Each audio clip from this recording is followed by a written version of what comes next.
यस्य शुशोभते शशिधरः चित्ते सदा राघवो जिह्वायां सुविराजते भगवती विद्याप्रदा भारती।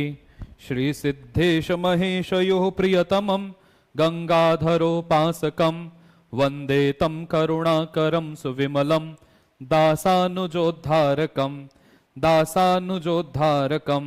वाक्यकारं वररुचिं भाष्यकारं पतंजलिं पाणिनिं सूत्रकारं च प्रणतोस्मि मुनित्रयम्। नमः संस्कृताय सर्वेषां स्वागतम् अस्यां कक्षायां हृदय गर्भेन। ठीक है, वर्ग 2 की कक्षा जो हम चला रहे थे उसमें हम लोगों ने माहेश्वर सूत्रों को देखा, फिर उसके बाद हम लोगों ने प्रत्याहार बनाना उसी दिन सीखा था, फिर उच्चारण स्थान देखे थे, उच्चारण स्थान के बाद अभ्यांतर प्रयत्न देखा था। आज हम जो है बाह्य प्रयत्न देखने वाले हैं। क्या देखेंगे? हाँ, तो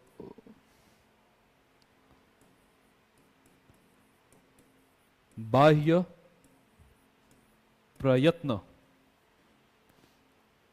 प्रयत्नम के बारे में हमारी चर्चा चलेगी आज। किसके बारे में चलेगी? बाह्य प्रयत्न के बारे में चलेगी। क्लियर है? करते हैं चर्चा।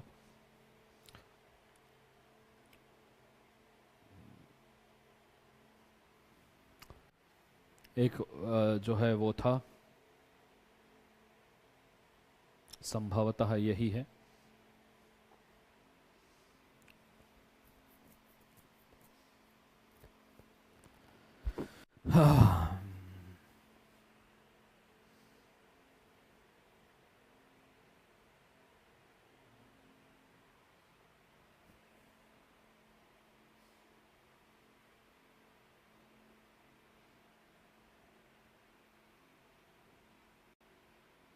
ठीक है, ये है, स्पष्ट होगा एकदम।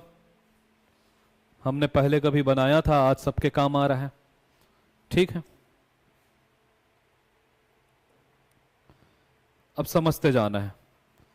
ठीक है, जिस प्रकार अभ्यांतर प्रयत्न क्या होता था, वर्णों को उच्चारण करने के लिए हम प्रयत्न करते थे, तो वो कितना प्रयत्न? स्पृष्ट प्रयत्न, ईषद स्पृष्ट, ईषद विवृत, विवृत और संवृत, ये 5 बाह्य प्रयत्न होते, अभ्यांतर प्रयत्न होते थे।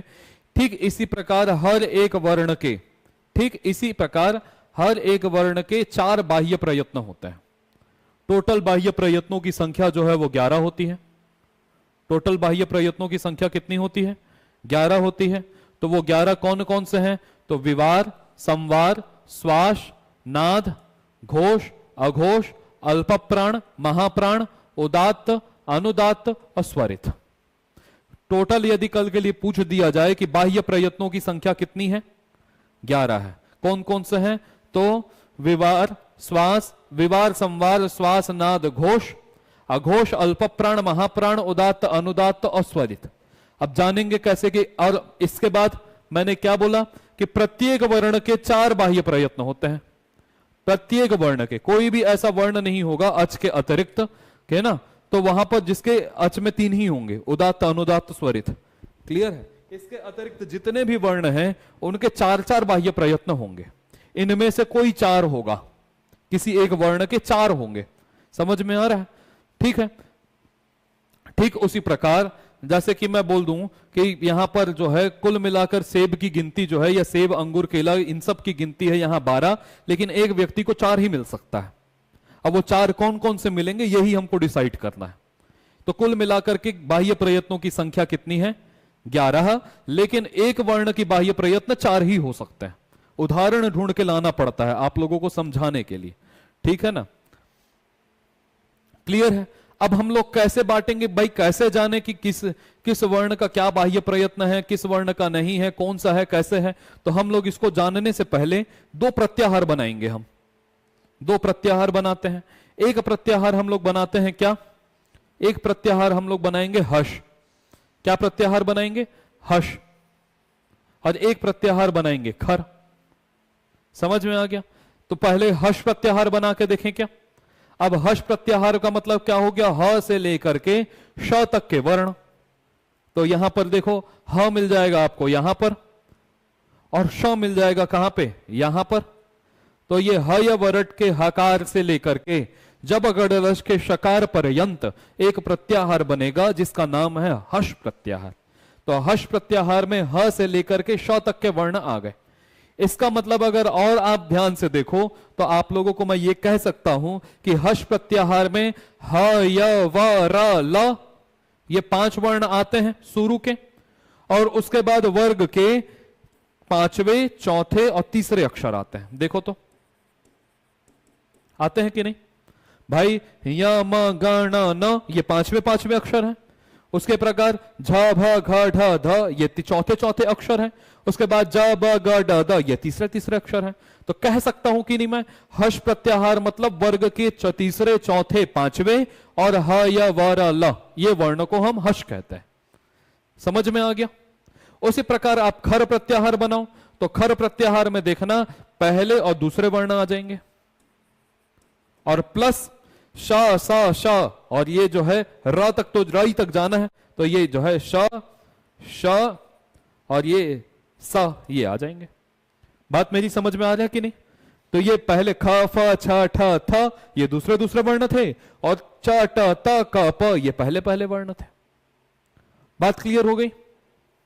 तो खर प्रत्याहार में पहले दूसरे वर्ण, हश प्रत्याहार में तीसरे, चौथे, 5वें वर्ण प्लस श, ये ह, य, व, र, ल, और खर में पहले दूसरे वर्ण प्लस श, श, स। यहां तक बात क्लियर हो गई कि नहीं सबको। जब इतनी बात क्लियर होगी तो हमको सब एकदम क्लियर हो जाएगा। क्लियर हो गया।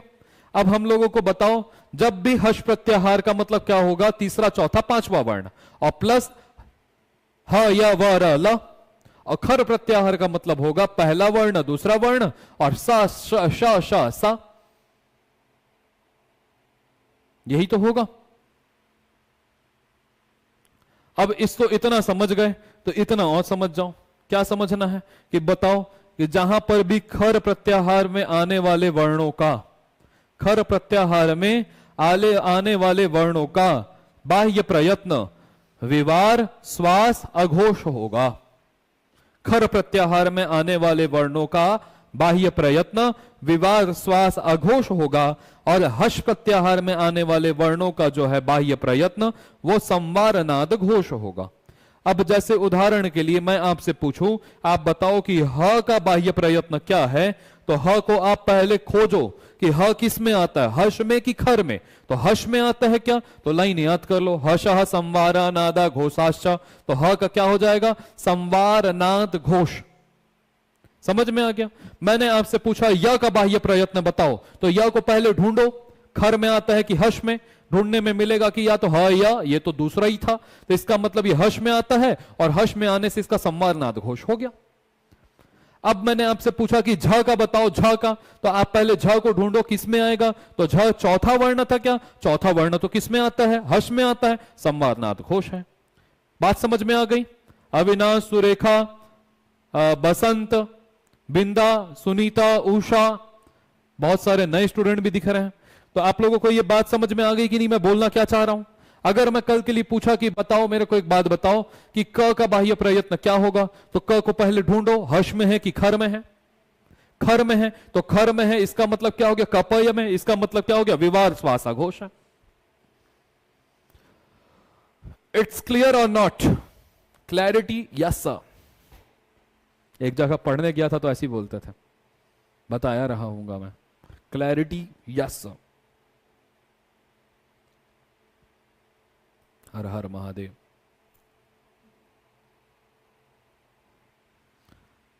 जी सर, क्लियर है। पहले भी देखे होंगे वीडियो, जो नहीं भी देखे होंगे, शुरू से भी जिसको आना होगा, जो पहली बार इस वीडियो को देख रहा है, उसे भी समझ में आ जाएगा मेरे ख्याल से। नहीं आएगा। हमने 2 भागों में बांटा वर्णों को, एक हश प्रत्याहार, एक खर प्रत्याहार। हश प्रत्याहार का मतलब होता है ह, य, व, र, ल, ह, य, व, र, ल प्लस वर्ग के तीसरे, चौथे, 5वें अक्षर। खर प्रत्याहार का मतलब होता है पहले दूसरे वर्ण प्लस श, स, स। यदि वो देखो किस ग्रुप में आता है, उस ग्रुप में आता है तो निश्चित रूप से भाई 2 ग्रुप बना लो, एक मध्य प्रदेश, एक छत्तीसगढ़। बन गया कि नहीं। अब जो बॉर्डर के उस पार वाले में आता होगा वो छत्तीसगढ़ का, उसकी राजधानी क्या होगी, भोपाल। और जो इधर वाला होगा उसकी राजधानी क्या होगी? एक की राजधानी एक ही होती है, मैंने पहले बोला। समझ में आ रहा है कि नहीं? उदाहरण 200। अब कोई मैं बताऊंगा कि भाई कोई पूछे कि मेरी राजधानी क्या है सर, आपको पता है क्या? तो मैं क्या पूछूंगा उससे? तो मैं बोलूंगा कि तू बॉर्डर की इस पार वाला है कि उस पार वाला है? इस पार वाला है तो रायपुर है तेरी राजधानी, और उस पार वाला है तो भोपाल है तेरी राजधानी। क्लियर है? अब उसी प्रकार मैंने यहां भी एक लाइन खींच दी वर्णों के बीच में, और मैंने दोनों को बांट दिया, एक खर हो एक हश हो। और जो खर वाले में आएगा उसका बाह्य प्रयत्न जो है वो खरो विवार श्वास अघोष हो। जो खर में आएगा उनका बाह्य प्रयत्न क्या है? ये है। और जो हश है उसका संवार नाद घोष हो। दिक्कत कहां आ रही है? जल्दी बताओ, कहां कहां दिक्कत आ रही है? जल्दी बताओ तो। 5 मिनट और लूंगा आपके बाद आपका, और मैं क्लास समाप्त करूंगा। कहीं पर भी दिक्कत हो रही है क्या?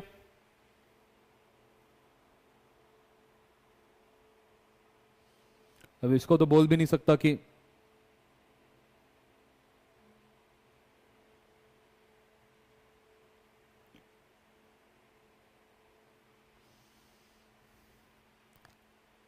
It's all clear my students, it's all clear.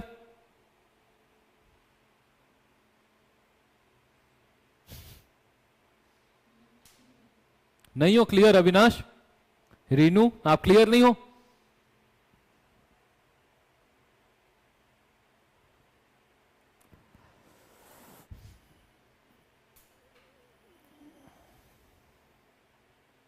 अरे बोलो ना यार, अंग्रेजी में बोलता हूं, समझ नहीं आवा का?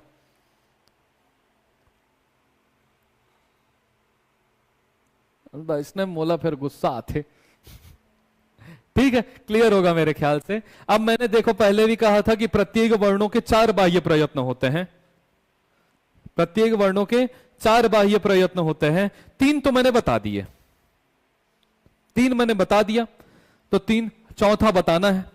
तो 3 मैंने बता दिया। वर्णों के वहां प्रयत्न कर, वर्णों के वहां होते हैं क्या? मतलब समझा नहीं, वर्णों के वहां प्रॉब्लम कहीं नहीं है बोली। ठीक है ठीक है ठीक। अवगतम सर्वे, ठीक है, समझ में आ रहा क्या बोल रहे हैं वो? वर्णों के वहां प्रयत्न कर होते हैं क्या? समझ नहीं रहा हूं मैं। क्लियर है? तो खरो विवारा श्वासा अघोषाश्च और हशा संवारा नादा घोषाश्च, ये बात क्लियर होगी। अब हम लोग जो है इसको और ऐसे बांट देते हैं। देखो, पहला, दूसरा, तीसरा, चौथा, पांचवा। बात समझ में आ गई? अब मैं बोलूंगा कि देखो एक 3 बाह्य वर्णों के प्रयत्न 4 कैसे हुए, बता देता हूं ना। 4 कैसे होंगे बता रहा हूं, ठीक है ना? ये सब सूक्ष्म है। वो पूछना ये चाह रहे हैं कि 4 कैसे हुए, एक ही प्रयत्न से बोला जा सकता है ऐसा कुछ, समझ रहे हो? 2 ही प्रयत्न लगते, 4 क्यों लग रहे हैं, ऐसा कुछ प्रश्न होगा। 4 प्रयत्न कैसे हुए, 4 हम लोग बता देंगे। सूक्ष्म दृष्टि देखो, ध्यानवान लगाओ, फिर दिखेगा कैसे होता है। एकदम सूक्ष्म विषय है ये, ठीक है ना? क्लियर है? मतलब अघोष का घोष माने देखना पड़ेगा, और नाद होता होगा, घोष होगा, संवार होता होगा। ये जो हल्की हल्की ऐसे कभी हृदय में हाथ रख के देखो, संवार हो रहा है कि नहीं, हो रहा है कि नहीं, यही है, हो रहा है ना? और ये नाद हो रहा है कि नहीं, बेस में आवाज आ रहा है कि नहीं? नाद हो रहा है कि ननाद, मतलब ऐसे बजना, डमरू का से ननाद एक दूसरे से टकराता है तो बजता है ना, तो यही तो नाद हो रहा है, एक दूसरे से टकरा के बज रहा है। ऐसे समझो इसको, और ज्यादा दिमाग नहीं लगाना है, ठीक है? जितना काम का है उतना सार सार ग्रहण करो, ठीक है ना? एक है, बोल रहे हैं कि शास्त्र बहुत सारे हैं और सभी जानने योग्य हैं, हम इस बात को जानते हैं, लेकिन हमारी आयु कम है, बुद्धि कम है, तो हमको किसके तरह काम करना है? बोले हंस की तरह। हंस जैसे दूध में से दूध चुन लेता है, पानी पानी त्याग देता है, उसी प्रकार हमको भी यहाँ दूध में काम लेना है और पानी को छोड़ देना, बेकार की चीजों को छोड़ना है। अवगतम? ठीक है। अब बोले कि जब विवाह श्वासा घोष खर का जान लिए, संवार नाद घोष हर्ष का जान लिए, अब मैं आप लोगों को तीसरा और चौथा एक और बता देता हूं। एक अल्प प्राण होता है, एक महाप्राण होता है। अब किसी वर्णों का एक अल्प प्राण होगा या महाप्राण होगा, बाह्य प्रयत्न। अब किसका अल्प प्राण है, किसका महाप्राण है, तो कैसे जानेंगे? तो बोले कि वर्ग का पहला, तीसरा और पांचवा, वर्गाणाम प्रथम, तृतीय, पंचमा और यण, यण को और शामिल कर लेना, तो ये क्या हो जाएगा? बोल देंगे कि अल्प प्राणा। और वर्गाणाम द्वितीय, चतुर्थ और शल, शल का माने क्या हो गया? श, श, स और ह, अब ह इधर आ गया। और यण में य, व, र, ल, समझ में आ गया?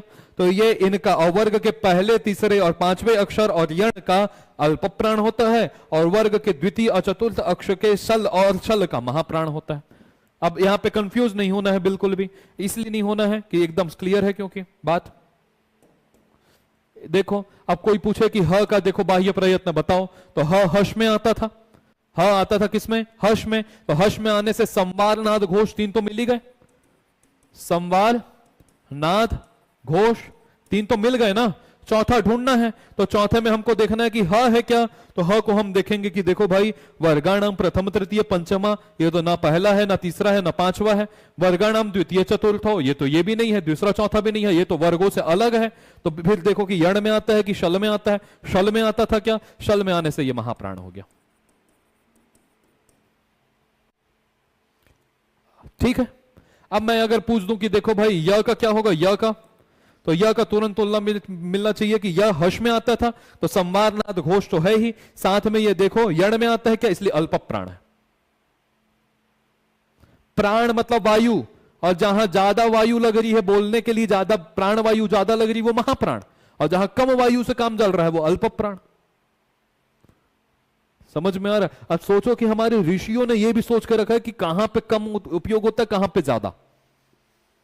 इतना गहन चिंतन किसी शास्त्र में नहीं मिलेगा। किसी शास्त्र, क्या शास्त्र तो संस्कृत के ही होते हैं, किसी विषय में नहीं मिलेगा, अलग भाषा में। क्लियर है?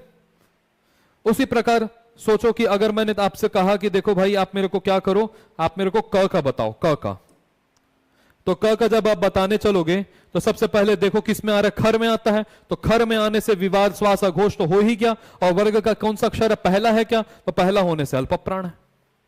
तो विवाद, श्वास, अघोष, अल्प प्राण। बात समझ में आ गई? मैं आपसे बोलूं कि ख का क्या है, तो ख भी खर में आता था, इसलिए विवाद, श्वास, अघोष तो होंगे ही, लेकिन दूसरा अक्षर था इसलिए महाप्राण हो जाएगा। क्लियर है? अब आप लोग देखो, आपको प्रैक्टिकल करके दिखाता हूं। क बोलो, क, और क में ह मिला दो, क ह क ह क ह क ह, ख सुनाई देगा, धीरे से सुनाई दे रहा है कि नहीं? तो क बोलने में कितना प्राण लगा, थोड़ा सा, और क ह बोलने में कितना लगा, ज्यादा। तो जहां कम लगा वो कम अल्प प्राण था, उसके बाद कितना लगा, ह भी बोले तो ज्यादा लगा ना प्राण, तो वो महाप्राण हो गया। अब ग बोलो, इसमें कम लगेगा, लेकिन ग में ह मिला दो तो घ सुनाई देगा। देगा, इसलिए वो घ क्या हो जाएगा, चौथा वर्ण होने से महाप्राण हो जाएगा। लेकिन ङ बोलो कोई नहीं है, और ङ में ह मिलता नहीं है, इसलिए वो अल्प प्राण ही है। अब च बोलो, छ, छ कम समय लगा, और ह मिलाओ, छ। बोलो ज, और उसमें ह मिलाओ, झ। ट बोलो, ट, और ट में ह मिलाओ तो ठ। ड मिलो, और ड में ह मिलाओ, ठ। तो ज्यादा आप खुद अब च छ, च छ, च छ, तो आप देखना च बोलने में उतना समस्या नहीं हो रहा। छ बोलो तो यहां तक दिक्कत जा रहा है। बोलो च छ, यहां पेट में अनुभव करो।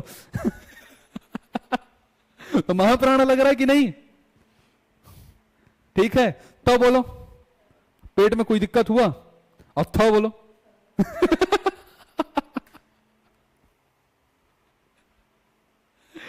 द बोलो, द, पेट में कुछ महसूस हुआ, लेकिन थ बोलो।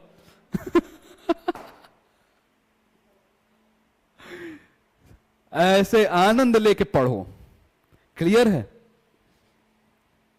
ह, अब ह को तो पहले ही बता दिए ना कि ह जो है वो महाप्राण में है, शल में। अब जहां ह मिलते जाएगा तो वहां पहले ही महाप्राण, ह तो पहले ही महाप्राण है, और उसमें से क और मिला दे रहे हो, तो अब महाप्राण की और बढ़ जाएगी कि नहीं?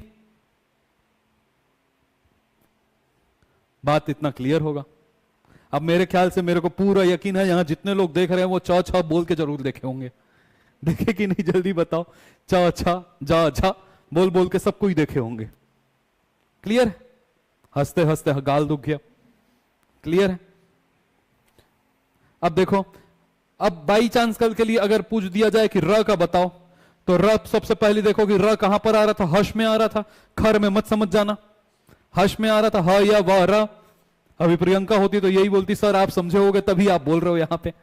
समझ में आ रहा है? अब र जो है, अब र किस में आएगा? हर्ष में। तो हर्ष में आने से इसका संवारनाद घोष हो ही गया, और र यण में आता है क्या, या वह र, इसलिए अल्प प्राण है। तो संवारनाद घोष अल्प प्राण। समझ में आ गया कि नहीं? इस तरीके से किसी भी वर्ण का बना लोगे कि नहीं? अब झ का बोलेंगे तो झ किस में आता है? लास्ट के 3 में आता है, इसका मतलब हर्ष में होगा। तो हर्ष का संवारनाद घोष होता ही है, और हर्षा संवारनाद घोष तो है ही। और इसके अलावा जो है वो क्या होगा? चौथा अक्षर, इसलिए महाप्राण है। तो पहला, दूसरा और चौथा महाप्राण, पहला, तीसरा, पांचवा अल्प प्राण।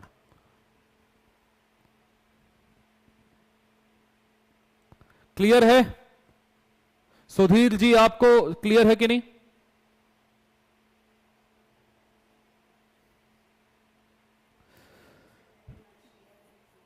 है? अब याद दिला रहे हो तो क्या कर सकता हूं मैं, लेकिन कर देंगे शेयर, अभी भी कोई दिक्कत थोड़ी है। नहीं,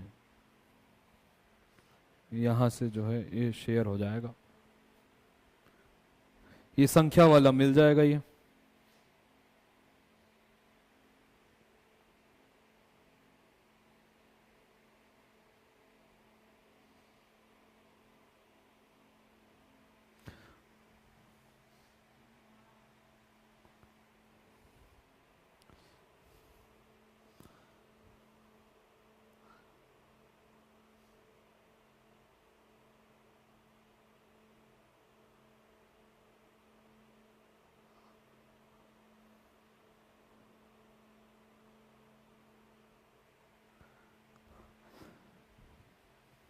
ठीक है, तो यहीं पे कक्षा को विराम करते हैं। कल से संधियों पर हम चलेंगे, संधियां पढ़ेंगे। तब तक के लिए आप बने रहे, उसके लिए धन्यवाद। हर हर महादेव, जय सिया राम।